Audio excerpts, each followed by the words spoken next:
What do you make of the release of this tape, the dynamic involved? I think there is some trouble here for the president because the attorney-client privilege, when you and I went to law school, protected everything that passed between the lawyer and the client, no matter what they talked about. But since that time, the courts have developed and the bar associations have been grafted into the rules, and the Supreme Courts of each state, the licensing authorities, have applied what's called the crime-fraud exception. So if the attorney and the client are discussing not a crime that the client did commit, but one that he plans to commit, there's no privilege. If they're discussing not a fraud that he did commit, but one that he plans to commit, even if it's going to be perpetrated by the lawyer in behalf of the client, there's no exception. And again, there's two kinds of fraud. There's civil fraud and there's criminal fraud. So I'll make both cases for you. Here's the Lanny Davis case. Money went from Donald Trump to Michael Cohen to David Pecker, who owns the National Enquirer, to this woman, Ms. McDougal, who was led to believe that for $150,000 her story would be published in the National Enquirer. But there was never any intent to publish it. The intent was to dupe her into silence. So Lanny Davis will argue this was a fraud. It was a fraud perpetrated by National Enquirer, Michael Cohen, and Donald Trump. Therefore, there is no attorney-client privilege to the communications surrounding this event. Mayor Giuliani would say there was no payment that was made. There was only a discussion of how a payment was to be made, and it's absolutely unheard of for a lawyer to tape a client without the client's consent, and therefore this tape is irrelevant at best and evidence of ethical violations at worst. Now I've given you both sides. Okay, well, I'm not, this is what, I want to play something that Alan Dershowitz said.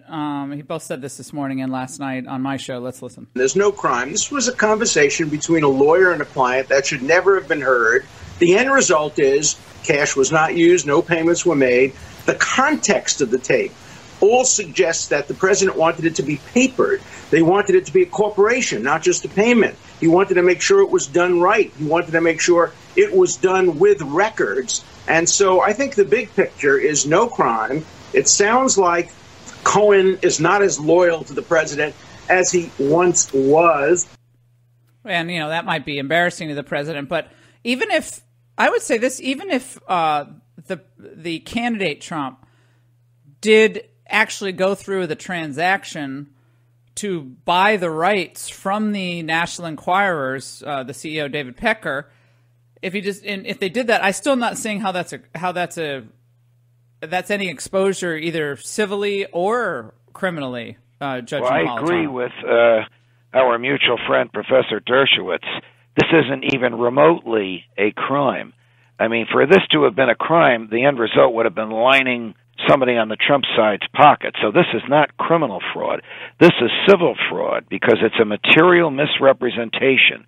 We will pay you this money. You are selling us your story. We will publish your story. The misrepresentation is they never intended to publish the story. They duped her into silence. So if Donald Trump and Michael Cohen participated in that misrepresetation, and it appears they did. And of course, this is another legitimate Giuliani complaint. We only heard. How does it appear they did? How does it appear that they were part of that?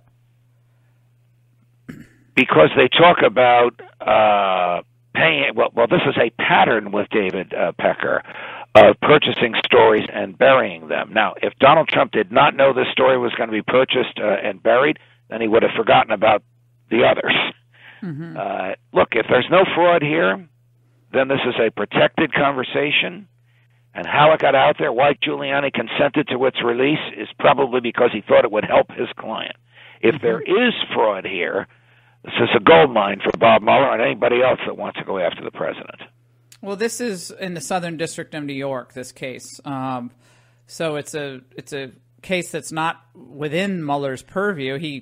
In fact, Rod Rosenstein kicked it over to the Southern District, and that's when they went and stormed Michael Cohen's office. Right. I don't even think there's a case yet. The civil case is Michael Cohen's lawsuit to get back that which was protected by the privilege.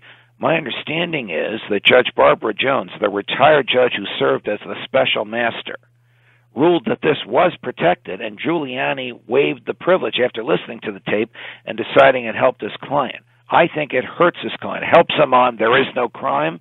It hurts him on there is, was, or may have been a fraud, because the exception to the privilege is the crime fraud exception. Now, this bit about business about taping the client, a lot of lawyers tape their clients, but they are required to get the client's express consent before doing so.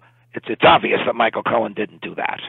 Yeah, I mean, I've got to say, just to take Trump out of it, the idea of your lawyer, your personal lawyer, taping you without consent.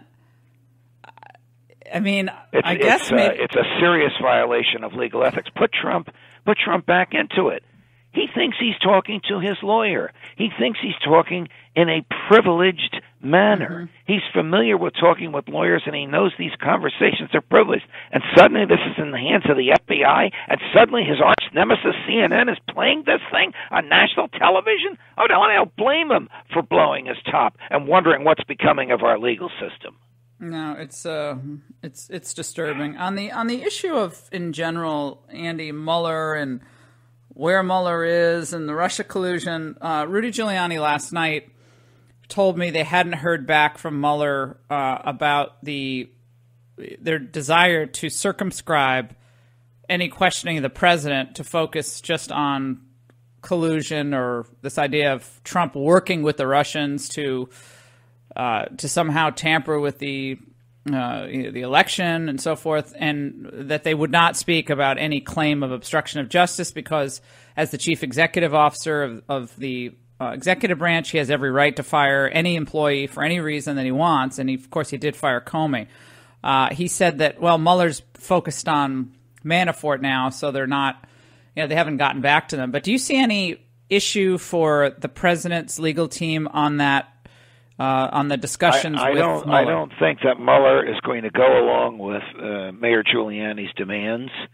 I think there's going to be a standoff, and they'll refuse to produce him, and I don't blame them. I've been arguing for months, actually for a year now, that he should never sit down in that environment. You're familiar, Laura, from your practice days, how dangerous that environment can be. I'm talking about the environment where a bevy of federal prosecutors and FBI agents get to ask you whatever they want, and even though you're not under oath, if you lie, you can be prosecuted. And the president doesn't always use an economy of words.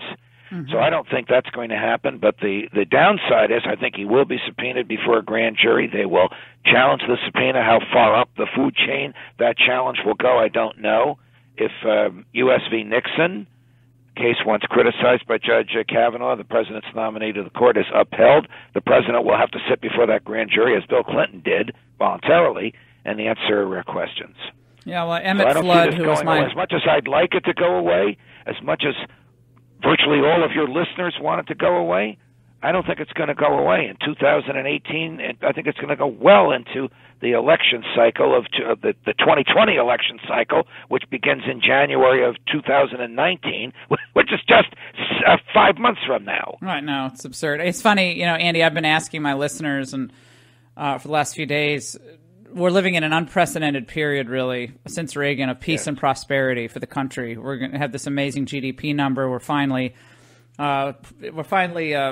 standing up to these trade cheaters, and you might disagree with what he's doing, but I think the country is happy that we're going to still have a steel industry and still have, so we're still going to have commercial aviation, given everything that Europe's done to Airbus and all that.